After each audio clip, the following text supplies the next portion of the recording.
मेरा नाम शीतल है और मैं एक अच्छे परिवार से संबंध रखती हूँ। मेरे परिवार में एक भाई और मम्मी पापा है। भाई मुझसे छोटा था और मेरे मम्मी पापा दोनों ही प्राइवेट जॉब करते थे और उन्होंने हमेशा ही हम दोनों भाई बहनों की पढ़ाई पर पूरा ध्यान दिया था और हम दोनों भी पढ़ लिख कर अच्छी खासी जॉब करने लगे थे। हमारे जॉब करने की वजह से मम्मी ने अपनी जॉब छोड़ दी और वे घर संभालने लगी। बहुत अच्छी जिंदगी बीत रही थी और कुछ दिन बाद मेरा रिश्ता आ गया। लड़का एक अच्छी कंपनी में काम करता था। वो बहुत ही अच्छे लोग थे। सिद्धार्थ का इस दुनिया में उसकी मम्मी के अलावा और कोई नहीं था। मेरे मम्मी पापा को ये रिश्ता बहुत ज्यादा पसंद आया और मेरी सास को भी मैं बहुत अच्छी लगी। बहुत ही जल्द मेरे मम्मी पापा ने मेरी मंगनी सिद्धार्थ से कर दी और उसके कुछ दिनों बाद ही हमारी शादी हो गई। अपनी सास के घर आकर शुरू में तो बिल्कुल भी दिल नहीं लगा क्योंकि मेरे पति ऑफिस चले जाते थे और मुझे अपनी सास से बात करते हुए बहुत झिझक महसूस होती थी और फिर मेरी सास मुझे अकेले ऐसे देखकर खुद ही मेरे पास आ जाती और मुझसे बातें करने लगती। इस तरह धीरे धीरे मेरी झिझक भी खत्म हो गई थी और वो मुझे बहुत ही अच्छी लगने लगी। मेरी सास ने अपने आप को बहुत ज्यादा फिट रखा हुआ था और वो मेरी सास कम मेरी पति की बड़ी बहन ज्यादा लगती थी। एक दिन मैंने उनसे जब पूछा तो बोलने लगी, मेरी शादी 18 साल की उम्र में ही हो गई थी और ईश्वर के आशीर्वाद से सिद्धार्थ भी शादी के 1 साल बाद ही पैदा हो गया था और उसके 5 साल बाद सिद्धार्थ के पिता हमें छोड़कर चले गए। उनके जाने के बाद मैंने अपने बेटे का पालन पोषण अकेले ही किया है। अपनी सास की बात सुनकर मुझे उनसे बहुत सहानुभूति हुई और हम दोनों घर में सहेलियों की तरह रहने लगे। वो मेरा बहुत ख्याल रखती और घर का सारा काम भी हम दोनों मिल बांट कर करते थे। कुछ दिनों बाद मेरे पति को कंपनी के काम से दूसरे देश जाना पड़ा।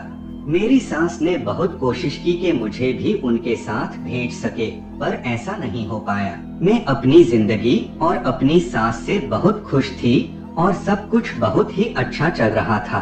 मेरे मायके से अक्सर मेरे पापा मुझसे मिलने आते रहते थे क्योंकि वो मुझसे बहुत प्यार करते थे। 10-15 दिन में अपने घर भी चले जाते थे और महीने में 1-2 बार पापा भी मुझसे मिलने आ ही जाते थे। मेरी सास को भी पापा के आने से कोई प्रॉब्लम नहीं थी, बल्कि वो तो उनकी बहुत अच्छी तरह से देखभाल करती थी और मेरे पति के सामने भी पापा घर आ जाते और उनसे घंटों घंटों बातें करते रहते थे। मगर अब तो पापा मुझसे मिलने रोज ही आने लगे थे और मुझसे थोड़ी बहुत बात करके चले जाते थे। कुछ दिनों के बाद धीरे धीरे पापा का घर आना कम होता गया और मैंने जब उनसे पूछा तो बोलने लगे, रोज रोज बेटी के घर आना अब अच्छा नहीं लगता। खैर एक दिन में दोपहर का खाना खाकर अपने कमरे में चली गई और लेट गई। लेटते ही मुझे बहुत तेज नींद आई और जब शाम में मेरी आंखें खुली तो घर पर मेरी सास नहीं थी। मैं शाम का खाना बनाने किचन में चली आई। कुछ देर बाद मेरी सास भी घर आ गई। देखने में ऐसा लग रहा था जैसे काफी तैयार होकर घर से निकली हो। मैंने पूछा तो कहने लगी, मेरी दोस्त के बेटे की मंगनी थी, बस वहीं गई थी। मैंने कहा ठीक है और दिल ही दिल में सोचा कि मुझे भी साथ ले जाती। कुछ दिनों के बाद वो फिर से तैयार होकर बाहर जाने के लिए निकली। उन्होंने मुझे नहीं बताया था, लेकिन अचानक से मैंने उन्हें देख लिया। मैंने आवाज देकर पूछा कि आप कहाँ जा रही है?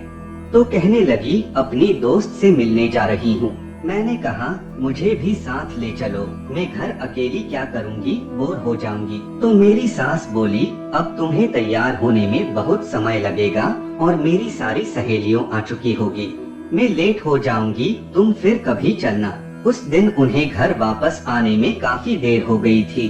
उनका लेट होने का कारण पूछने पर वो थोड़ा गुस्सा हो गई और उन्होंने मुझे डांट दिया।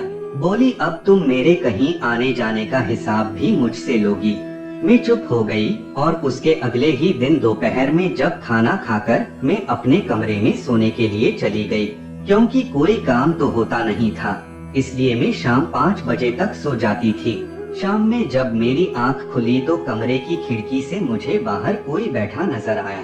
मैं फ्रेश होकर जब तक बाहर आई तो बाहर कोई भी नहीं था। मैंने अपनी सास से पूछा तो बोलने लगी, कोई भी नहीं था यहाँ तो। तुम नींद से उठी हो, तुम्हें कोई गलत फहमी हुई होगी। मैंने भी सोचा शायद ऐसा ही होगा, मुझे कोई गलत फहमी ही हुई होगी। अब मैंने नोटिस किया कि दोपहर के खाने के बाद मुझे रोज नींद आ जाती थी, इसलिए मैंने एक दिन खाना नहीं खाया, क्योंकि मुझे लगता था कि मेरे खाने में कुछ ना कुछ प्रॉब्लम जरूर है, जो मुझे रोज नींद आ जाती है। और आज फिर मैंने अपनी सास को बाहर जाते देखा। मुझे ये बात बहुत ही अजीब लगी। फिर रोज रोज ही ये होने लगा। वो चोरी छिपे बाहर जाती और मेरे पूछने पर कुछ ना कुछ बहाना बना ही देती। अब मुझे शक होने लगा कि जरूर कोई ना कोई राज है, शायद ये जरूर किसी ना किसी से मिलने जाती है। एक दिन वो मुझे बताकर गई कि वो अपनी दोस्त के बेटे की शादी में जा रही है। उनके जाने के बाद मैंने सोचा कि क्यों ना मैं भी मम्मी के घर चली जाऊं। मैंने घर पर फोन किया और कुछ देर बाद ही मेरा भाई मुझे लेने घर आ गया। 2-4 घंटे अपनी मम्मी के घर बिताने के बाद जब मैं वापस घर आ रही थी तो रास्ते में मैंने अपनी सास को देखा, तो वो कपड़ों की दुकान में कपड़े देख रही थी। अगर भाई साथ ना होता तो मैं उनके पास जरूर जाकर पूछती। खैर मेरे घर आने के 1 घंटे बाद वो भी घर आ गई। मैंने पूछा कैसी रही शादी, तो वो कहने लगी, हाँ बहुत अच्छी रही, बहुत एंजॉय किया। मुझे पता था वो झूठ बोल रही है और मैं उनसे पूछना चाहती थी कि वो झूठ क्यों बोल रही है, मगर फिर मैं चुप रही, क्योंकि अभी मेरे पति भी यहाँ नहीं थे और मैं नहीं चाहती थी कि मेरी सास लड़ाई या बुरा व्यवहार करे, और मैंने उन पर ध्यान देना ही छोड़ दिया। सोचा ऐसे ही टहलने जाती होगी। शुरू में तो वो सिर्फ सुबह सुबह ही टहलने जाती थी, फिर उन्होंने शाम में भी जाना शुरू कर दिया था। और अगर कभी मैंने भी साथ चलने को बोल दिया तो कहती, जब तुम्हारा पति आ जाएगा तब उसके साथ जाया करो, मुझे अकेले सैर करने की आदत है। मेरे पति का फोन आया तो मैंने उसे ये सब बातें बताई, तो उन्होंने मुझे बोला, मम्मी जो करती है उन्हें करने दो, वो बेचारी हमेशा से ही अकेली रही है। अगर अब अपनी दोस्तों से मिलने जाती है तो जाने दिया करो, मगर दोस्तों से यूँ रोज रोज कौन मिलता है। इस बात का मुझे शक हो रहा था और मैंने उस राज का खुलासा करने के लिए एक दिन उनका पीछा किया। वो एक अच्छे से होटल में चली गई, मैं भी उनके पीछे पीछे होटल के अंदर चली गई। मैं उनको हर हाल में रंगे हाथों पकड़ना चाहती थी। आखिर पता तो चले वो किसके साथ अपनी तन्हाई दूर कर रही है। मैं उनका पीछा कर रही थी कि किसी ने मुझे पीछे से आवाज लगाई। मैंने मुड़कर देखा तो मेरा भाई था। मैंने उससे पूछा कि यहाँ क्या करने आए हो। वो बोला, दोस्तों के साथ खाना खाने आया हूँ। और तुम यहाँ क्या करने आई हो? तो मैंने भी उसे यही बात बोली और फिर मैं घर चली आई। मेरे भाई की वजह से मेरा पूरा प्लान फेल हो गया और मुझे उस पर गुस्सा आ रहा था।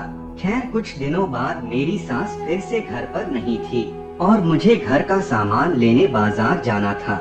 घर को लॉक करके मैं मार्केट चली गई। सारा सामान लेने के बाद मैंने खाना खाने की सोची। जैसे ही मैं खाना खाने के लिए पहुंची तो मुझे बहुत जोर का एक झटका लगा, क्योंकि वहाँ मेरी सास भी थी जो किसी व्यक्ति के साथ बैठी खाना खा रही थी। मैं उस व्यक्ति का चेहरा नहीं देख पाई। मैं तुरंत वहाँ से पीछे हटी और घर आ गई। घर आकर मुझे उन पर बहुत गुस्सा आया। मैं उनके बारे में ही सोचती रही, वो कैसे इस उम्र में आकर किसी से इश्क कर सकती है। दिल किया अभी फोन करके सारी बात अपने पति को बता दूं, मगर थोड़ी देर के बाद जब मेरा गुस्सा ठंडा हुआ तो मैंने सोचा मेरा पति भी मेरी किसी बात पर विश्वास नहीं करेगा, बल्कि उल्टा मुझ पर ही गुस्सा करेंगे कि मैं उनकी मम्मी पर झूठा इल्जाम लगा रही हूँ। कुछ दिनों के बाद मैंने फिर से उन्हें साथ में देखा, लेकिन मैं फिर से उस व्यक्ति का चेहरा नहीं देख पाई, क्योंकि उसने मास्क और कैप पहना हुआ था। अब मैं ये जानने के लिए बहुत ज्यादा उत्सुक हो गई कि वो व्यक्ति कौन है जो मेरी सास से चेहरा छुपाकर मिलता था। और एक दिन मैंने अपनी सास को फोन पर बात करते हुए सुना। वो बोल रही थी कि अब जल्द से जल्द हमें शादी कर लेनी चाहिए, क्योंकि मेरी बहू को मुझ पर शक हो गया है। हम शादी कर लेंगे तो कोई और वो कुछ नहीं कर पाएगी। और वैसे भी मैं अब अकेली रह रहकर थक चुकी हूँ। मैं भी अब अपना घर बसाना चाहती हूँ। ये सब सुनकर मुझे उससे थोड़ी हमदर्दी भी हुई और अजीब भी लगा, क्योंकि वो बेचारी जवानी में ही विधवा हो गई थी, फिर बेटे के पालन पोषण में खुद को भुला दिया और अब उसकी शादी के बाद फिर से बिल्कुल अकेली हो गई, तो उन्हें एक साथी की जरूरत महसूस होती होगी। मैंने फैसला किया कि मैं अपने पति को सब कुछ बता दूंगी और अपनी सास का साथ दूंगी, लेकिन उससे पहले मैं उस व्यक्ति को देखना चाहती थी। एक दिन जब मेरी सास उससे मिलने गई, तो मैंने उनका पीछा किया और कुछ दूरी पर खड़ी होकर उस व्यक्ति के आने का इंतजार करने लगी। कुछ देर बाद वो व्यक्ति आकर मेरी सास के बराबर में आकर बैठ गया। उसने हमेशा की तरह अपना चेहरा छुपाया हुआ था। आज मुझे हर हाल में उसका चेहरा देखना था और 5 मिनट के बाद एकदम में उसके सामने आकर खड़ी हो गई। मैंने उस व्यक्ति का मास्क हटाने की कोशिश की, मगर मेरा हाथ झटककर वो वहाँ से भाग गया। मेरी सास भी मुझे देखकर चौंक गई और उसका चेहरा भी पीला पड़ गया। वो तुरंत मेरे आगे हाथ जोड़ने लगी कि ये सब मेरे बेटे को मत बताना। मैंने उन्हें दिलासा दिया कि आप परेशान मत हो, मैं आपके साथ हूँ। मैं भी आपकी शादी कराना चाहती हूँ, मगर उन्होंने मेरे सामने एक शर्त रखी कि शादी होने तक तुम दूल्हे का चेहरा नहीं देखोगी, उसके बाद देख लेना। मैंने उनकी बात मान ली। मैं ये सब इसलिए कर रही थी कि 2 महीने के अंदर में भी अपने पति के पास चली जाती। उन्होंने तो अपनी मम्मी को भी बुलाना चाहा, लेकिन मेरी सास ने उनको मना कर दिया था। खैर 2-3 दिन के बाद मम्मी की शादी थी। दूल्हा सेहरा बांधे अपने 2-3 दोस्तों के साथ घर के अंदर आया। हम मम्मी की शादी चुपचाप कर रहे थे। अभी पंडित जी मंत्र आरंभ करने ही वाले थे कि मेरी मम्मी किसी आंधी की तरह मेरे घर आई और मेरी मम्मी ने बिना कुछ कहे सुने सीधा आकर मेरे गाल पर एक जोरदार थप्पड़ लगाया और कहने लगी, बेशर्मी की हद होती है, तुम्हें जरा भी शर्म नहीं आई, अपने ही बाप की शादी करा रही हो। ये सुनना था कि मेरे पैरों तले जमीन ही खिसक गई और जब मैंने सेहरा हटाया तो मम्मी की बात सच थी, वो मेरे पापा ही थे। उनको देखकर मेरी आंखें तो फटी की फटी रह गई।